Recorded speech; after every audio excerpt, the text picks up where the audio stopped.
Well, good morning, everyone, and welcome to the Fiber Broadband Association's Fiber for Breakfast. We're now in our 36th episode of 2024. But before we kick off, I'd like to thank Wesco, the platinum sponsor of Fiber for Breakfast. I am pleased to report that we issued our white paper on permitting success strategies for ISPs and local governments from our multi-stakeholder workshop we held in the Benson Institute and Georgetown Law School. That was issued today, so please take a look at that and you'll see a link at our website. And in Washington, Congress is still in recess, but they'll be back next week as the fiscal year ends on September 30th, which means government funding will run out on October 1. If the appropriation bills are not passed, we'll see a government shutdown. So likely scenario is that lawmakers will pass short-term funding bill to keep Congress funded until after the election. We also see the Farm Bill needs to be reauthorized, which will include funding for RUS and Reconnect broadband programs. As I mentioned last week, NTI issued BEAD alternative technology guidance and is seeking comment from the public. The Fiber Broadband Association will be responding and encouraging our members to also respond. Comments are due next week on September 10th. Also, NTI issued more BEAD state approvals this past week. So Mississippi, Michigan, and South Dakota are now joined the list. So we have the majority of states and territories are now approved. That brings us to 39 states and territories approved, with 17 left to go. We're also less than a week out from our next Fiber Connect regional workshop in Des Moines. It's going to be Tuesday, September 10th. So that's coming up pretty quickly, and we'll see you there. After Des Moines, we'll be in Latin America at Panama City in Panama from October 1st and 2nd. And then we move to Canada, to Calgary on October 10th. And then we'll be in Albuquerque, which will be focused on tribal broadband on November 7th. And I hope everybody had a wonderful Labor Day weekend. I had the opportunity to fly to Kuala Lumpur during the holiday for our Fiber Council Global Alliance, FCGA's annual Global Summit. And I brought along with me our FBA's chairman, Jimmy Todd. So the FCGA is made of the Fiber to the Home councils from Europe, Middle East, Africa, North America, Latin America, Africa, and Asia Pacific. And the leaders of each region, we meet every month, compare notes, discuss best practices as we work together to get every person around the world connected to fiber. And once a year, one of the regions hosts a global summit where we discuss industry issues, macroeconomic climate, and collaborate on key synergies that align our mission and vision. That brings us to today's Fiber Breakfast session. Our guest is Vincent Garnier, the Director General for the Fiber to the Home Council Europe. He's going to be discussing the status of fiber in Europe and around the globe. But before I formally introduce today's guest, I'd like to introduce David Norris from our team, who will walk us through some housekeeping items. Thank you very much, Gary, and thank you everybody who's joining us today. We appreciate it. Before I go over a few logistics, we'd like to just once again thank our sponsor of Fiber for Breakfast, Wesco. Now, if you would all please keep in mind, all participants are in listen-only mode today. To ask a question, please type it into the question box located within your control panel on the side of your screen, and we will get to those questions during the Q&A session with our panelists at the end of today's session. This is also being recorded. It will be available on FBA's website within 24 to 48 hours, and you can find that recording in the Events tab under the Fiber for Breakfast drop-down option. Finally, at the conclusion of today's presentation, you'll be prompted to complete a brief feedback survey. Please take a moment to do so. We appreciate your input. And with that, I will pass things back over to Gary to introduce our panelists and get things started. Gary? Thanks, David, and good morning. I'm Gary Bolton, the President and CEO of the Fiber Broadband Association. Last week on Fiber for Breakfast, our guest was Joey Hickey, the founder and CEO of Rock Networks, who discussed fiber differently, rewriting the rules of fiber deployment and adoption. Joe discussed how proper planning and anticipating potential obstacles at the very beginning helps to mitigate early challenges before fiber deployment. If you missed last week's session with Joe, you can go to the FBA website and watch the replay. Today in Fiber for Breakfast, our guest is our good friend, Vincent Garnier, the Director General of the Fiber to the Home Council Europe, discussing the status of fiber in Europe and around the globe. Vincent is the Director General of Fiber to the Home Council Europe since July 2020. In this executive capacity, he's managed and shaped the Fiber to the Home Council's agenda and ensures continuous implementation of his mission to advance ubiquitous full fiber-based connectivity to the whole of Europe. Vincent brings to this position 25 years of experience in telecommunications, and most recently he was the marketing director at CommScope. Prior to CommScope, he worked at TKH Group, and he was also at Prisium Group and Exide Technologies. Vincent Garnier has been actively involved in the Fiber to the Home Council Europe activities for several years, and he became a member of the board of directors and treasurer in 2019. So with that, welcome, Vincent. And for our audience, please type in your questions as we go, and we'll get them into the discussion at the end. With that, I'll turn it over to Vincent. Well, thank you very much, Gary, and thank you for having me. Good morning, everyone. As we agreed, I'm going to go through a few slides to give you some input about the situation of FTTH deployment and adoption in Europe.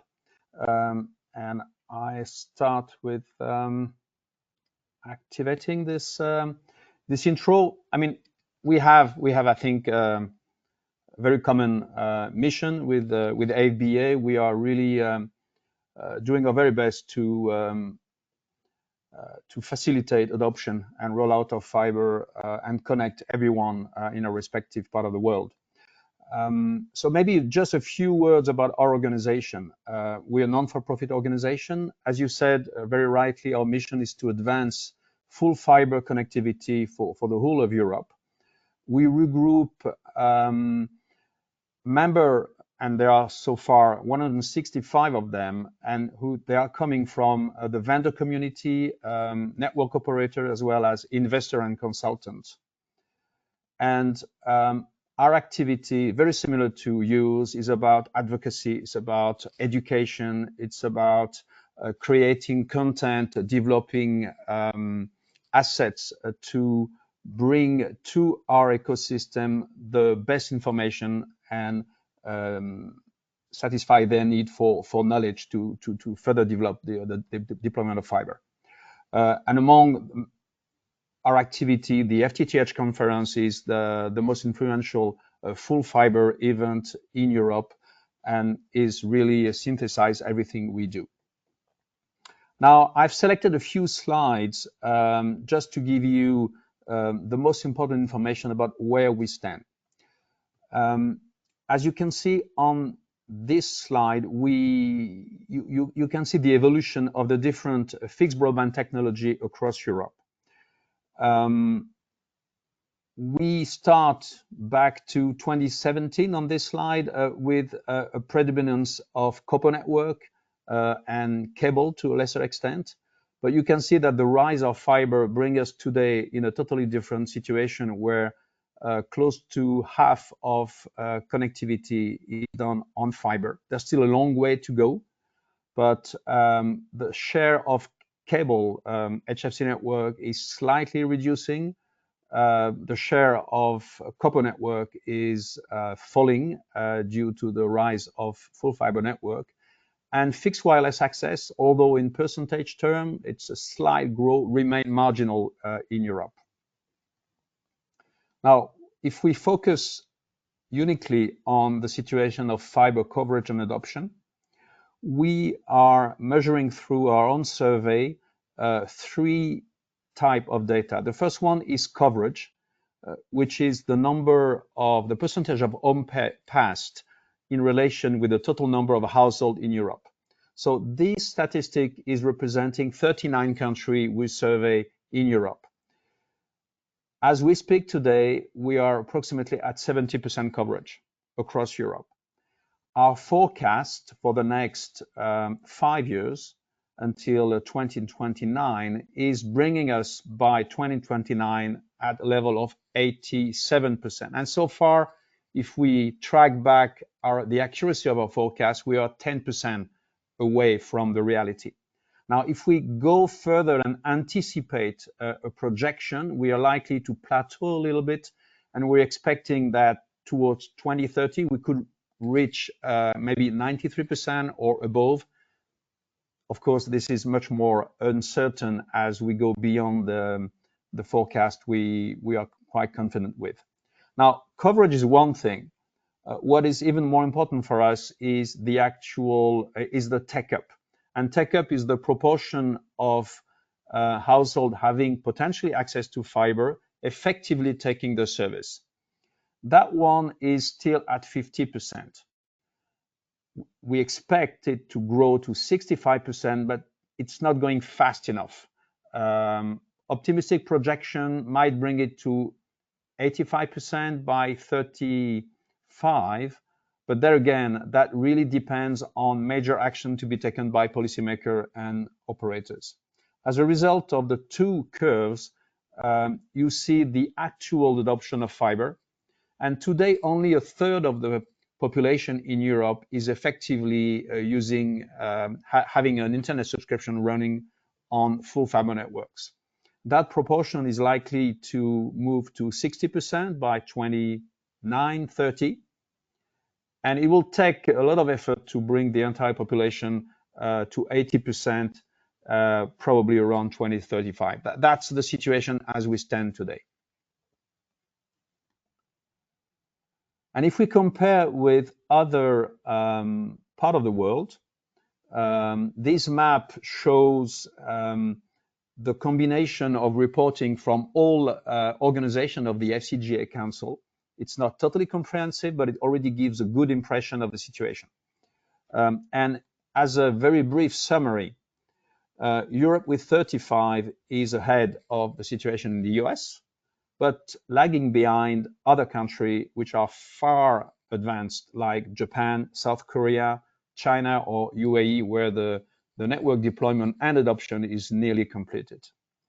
So my message when I'm presenting this deck to European decision makers is, yes, we have progressed a lot. The previous curve graph was showing that, but there's still a long way to go. And we are not the first and best in class. So it's really an encouragement for acceleration of all programs which have been put in place. The situation in Europe is extremely diverse. As you can see on this colorful map, the darker, the better. Some countries are really well advanced, and they are at similar level compared to the best in class we saw in Asia, for instance. So you talk about Spain, Portugal, some Baltic states, and even some country like Romania or Bulgaria. They are in very good situation. France has very recently progressed tremendously. But country like Germany, Belgium, where the council is ironically located, UK or Austria, they are lagging behind, and not without mentioning Greece. So a lot of work still to be done. And if you think of what is left to be covered with fiber, 3 countries stands out. 60% of the number of households still to be passed in Europe can be found in 3 countries, Germany, UK, and Italy. So our message to policymakers is that the success of fiber deployment in this country is critical. Our message to our vendor community is focus on this country. This is where the market is. Now, another situation important to look at is the diversity of coverage between rural area and the rest of the territory.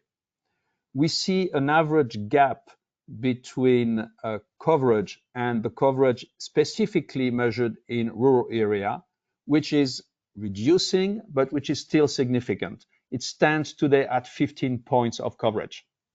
And clearly, many countries started with the easy part of rollout, urban, high density. And now we are getting into the difficult part, more costly rollout, where the cost per home pass can be 2 times, 4 times, up to 10 times more expensive than rollout in densely populated areas. So that's an area of attention for the FTTH Council. And finally, the same diversity exists for take-up. You see country where the take-up is relatively high and country where it's lagging behind. And very difficult to explain the reason, but for some country, coverage is going quite fast, but take-up is very slow.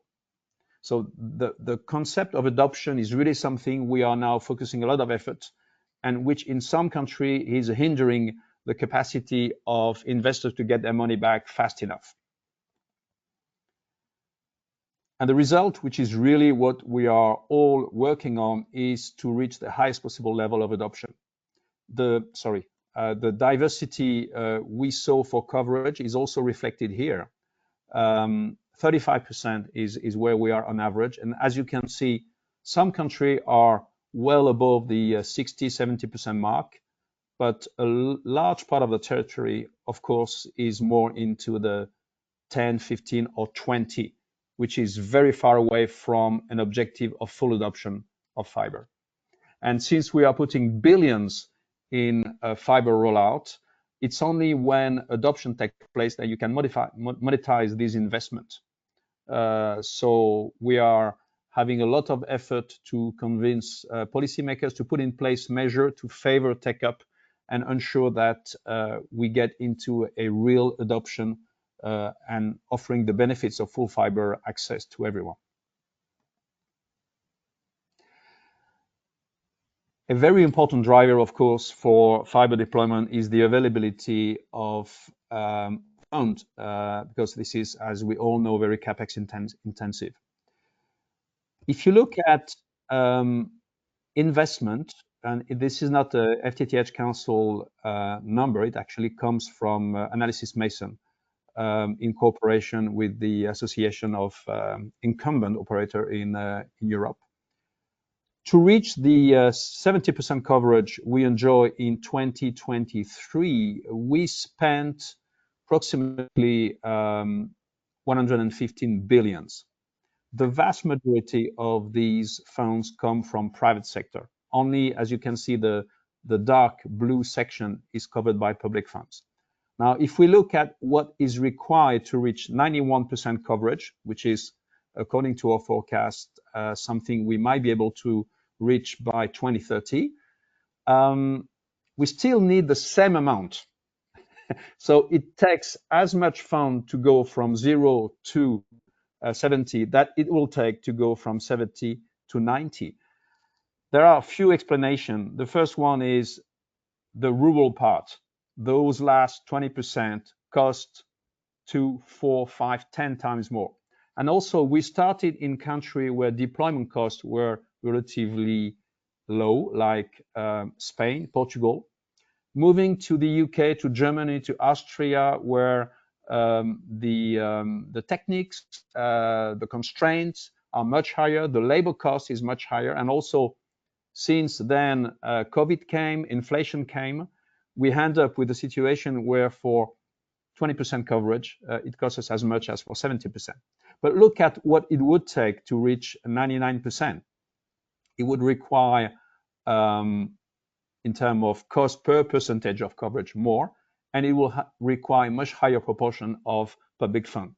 So that's directly linked to the fact that as we get closer to 80% or 100%, the proportion of low density area becomes much more important, requiring state subsidies to be able to compensate for a commercial business case, which is not easy to reach. Now, we are tracking at the FTTH Council any publicly announced investment in or refinancing for fiber network. What we see is that a lot of investment took place, or declaration of investment took place in 21. 22 was a record year. Clearly, COVID has worked as an accelerator of this investment. In 23, we see a sharp reduction, still at relatively high level in absolute value, but compared to 22, this is lower. And the trend for 24, I don't have the number yet, but the trend for 24 is more in the region of what we observed for 23, rather than going back to the level of 21 or 29. But nevertheless, even if we stay at a level of 16, 20 billions every year, it should still be approximately enough to cover the need for funding from the private sector, because that is only private investment reported. Now, we also ask a panel about their sentiment about future investment. That survey was issued in February. We are running a survey which will be published before the end of the year. It's a biannual survey. When we asked the panel at the beginning of 24 how they were considering the evolution of FTTH investment in the next 6 months, as you can see, it was not a very, very positive view. It was sort of sitting on the fence between positive and negative. We got a score of 392, slightly below, slightly negative. Now, when we, or no, sorry, slightly negative, but when we ask them their perspective for the next 3 years, it shifts to a much more positive view. The consensus is that after a drop directly following the impact of high interest rates, we are likely to see slightly lower interest rates, and that's already in place. And although the market might not go back to where it was, there's a little bit less excitement. People are a bit more cautious, but still there is a strong business case for many investors as long as they pick up the right project. There is real willingness to invest in infrastructure, which is seen as a very solid case for long-term investment. So that's our belief, but we will certainly not go back to the level of investment we enjoyed in 22, 23, which might have been over-optimistic at some point. We might also see some consolidation in some markets. So that's what I wanted to share with you. And before I give you back the floor, Gary, I just want to highlight what are the key messages we have for policymakers in Europe. The current regulatory framework is relatively solid. It has proven its value in developing strongly FTTH rollout during the last 3-4 years. So we would like that to continue. What we call GIA stand for, it's an acronym for a EU measure which tries and reduce any administrative barrier, foster seamless deployment of fiber. So that's all very good.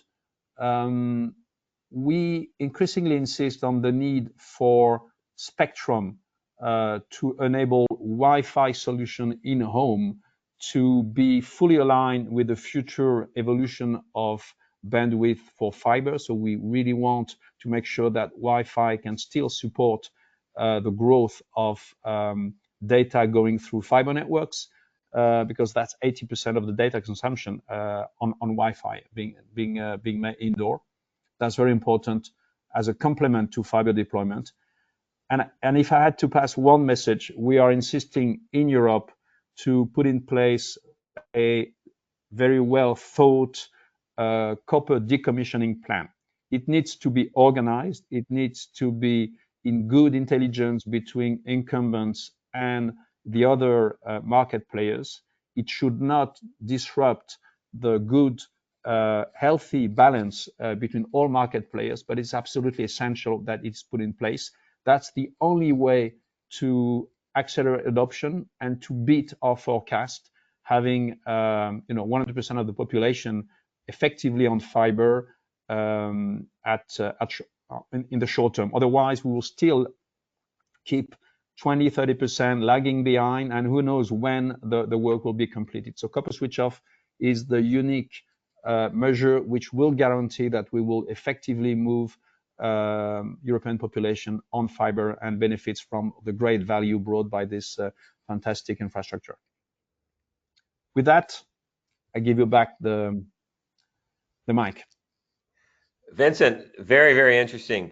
So just even on the copper retirement, the CEO of Brightspeed, Tom McGuire, says every dollar he has to spend on copper is dollars he's not spending on fiber. And so in the U.S., we're definitely trying to retire copper as quickly as possible, not only from more investment in fiber, but also from the sustainability benefits. That's the quickest way to get the zero carbon footprint. Can you talk a little Absolutely. bit about the EU's broadband targets? Well, the current target official by 2030 is to bring 1 gigabit connectivity to every single EU citizen. As policymaker, the EU is technology agnostic, but less and less. I mean, everybody now knows that 1 gigabit equals full fiber. So for everyone on the political side, the target is full fiber for everyone by 2030, which is very optimistic if you read that as effective adoption of fiber by 2030. Now, a recent white paper, which is not EU law, but which is a draft published before the European election. Just for your audience, we had European elections in June. The new commission is put in place, and we expect early next year a reconfirmation or evolution of the EU policy regarding also this topic. But the draft white paper, which was issued before the election, was indicating that copper switch off and a full copper switch off by 2030 could be a very ambitious target to be put in place. Are they going to confirm that extremely aggressive target of copper switch off by 2030? Maybe yes, maybe not, but at least it's a very good indication of the willingness of the EU to use the leverage of copper switch off to further accelerate adoption and rollout. You know, I was really surprised at how quickly Spain and Italy were able to get fiber ramped out, and even more surprised to see that the UK, France, I guess it's UK, no, UK, Germany, is it UK, Germany, and Italy that's behind? What was Yeah, the third country? they started later. UK is Okay. going very fast. Germany a bit less so. Yeah. Yeah, Yeah, so a lot of investment in the UK over the last several years. Um, absolutely, absolutely. so how did Spain get so much deployment so quickly? They started much earlier. Uh, they started far before France. Um, why did they go quickly? I think the situation is Europe and the level of maturity vis-a-vis fiber deployment in Europe very much depends on the quality of the legacy network. So where a copper network were not that strong, it was a much higher incentive for government to leapfrog directly to fiber. Whereas country where the presence of coax network was strong and where the quality of copper network was good enough to maintain the service without moving to fiber, the incentive to invest massively in fiber was not as great. And also Spain used a lot of aerial deployment, which means that the deployment costs were much lower than, say, in Germany, where the rules to bury and the permitting process is very costly. So there are multiple factors which can explain the situation. At the end of the day, political will is also crucial.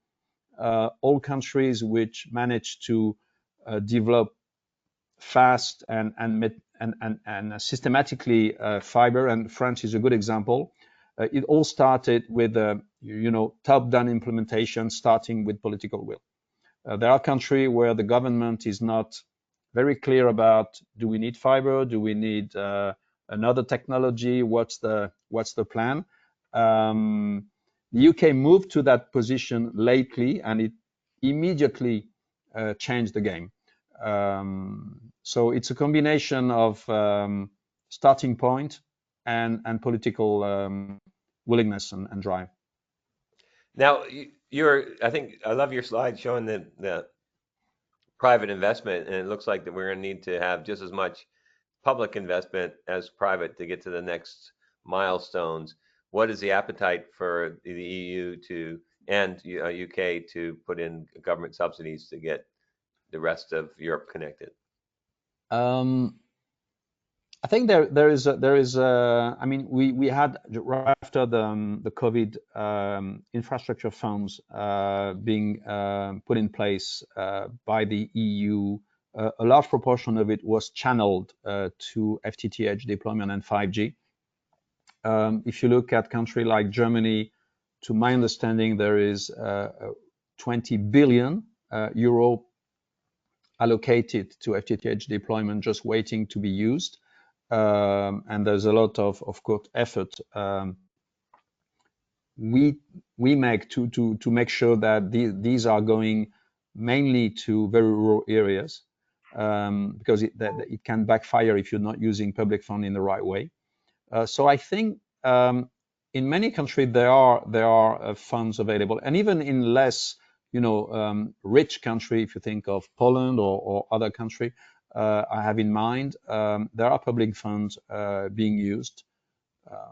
So overall, I'm not certain that we are 100% covered, but so far what has slowed down deployment is more some hurdle which are operational, the availability of manpower, skilled manpower, the time it takes simply to go through the civil work, permitting, etc., etc., and also the level of adoption. If for a variety of reasons people are not taking the service, you definitely reduce the incentive to invest. So it's very important that we can effectively use what has been already deployed to monetize what is already invested and attract more investment to finish the job. Well, Vincent, thank you so much. Really impressive of what you've been able to achieve so far in Europe, and I look forward to working with you and our rest of our colleagues over the next few days here in Kuala Lumpur at the Global Summit. But now I want to thank everybody for joining us. Look forward to getting back together next Wednesday. We're going to be meeting with Mark Burrell, the Clear Sky Connections in Canada, and he's going to be discussing Fiber and Indigenous Connectivity Institute in Canada. So we're not going on and miss that. I will see everybody next Wednesday, and we'll see you later tomorrow, Vincent. With pleasure. Thanks for having me.